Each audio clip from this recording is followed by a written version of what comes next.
Love team ni na Paolo Avellino at Kim Chiu, tumabang na nga ba?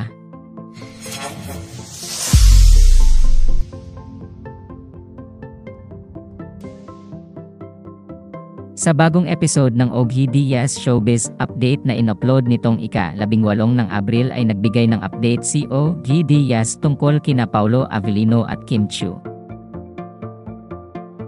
Ayon kay Ogie Diaz, ang nalaman niya lang mula sa production staff ng What's Wrong with Secretary Kim ay parang hindi na raw ganoon ka-sweet ang mag-love team.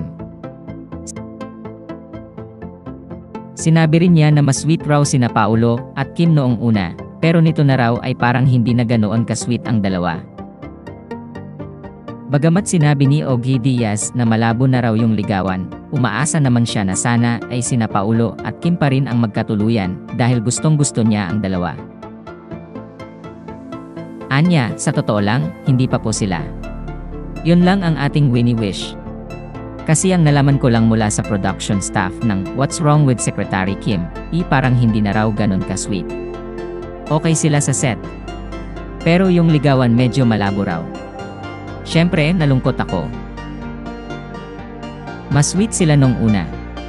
Nito na raw parang hindi na ganun ka-sweet. At syempre sabi ko sa kausap kong production staff, sana sila pa rin ang magkatuluyan kasi talagang gustong-gusto ko sila.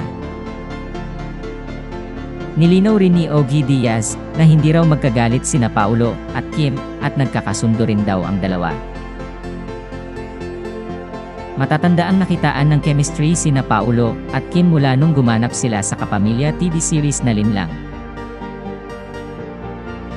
Nasundan pa nga ito ng What's Wrong with Secretary Kim sa ilalim naman ng VU at ABS-CBN na pinroduce ng Dreamscape Entertainment. Samantala, sinabi ni Ogie Diaz na ayon sa source niya sa kampo ni Kim, ay hindi pa raw in-entertain ng aktres ang idea kung pahihintulutan niya kung sakaling liligawan siya ng sporty lawyer ng Cebu na si Attorney Oliver Mueller. Tinanong kasi si Oliver sa panayam ni MJ Felipe ng ABS-CBN News kung nililigawan na nga ba niya ang aktres. Sagot ng abogado, I don't think it's fair that I speak about that without Kim's permission. So, I'm so sorry. I hope you understand. But Kim's pretty nice. Salamat sa panonood ng video na ito.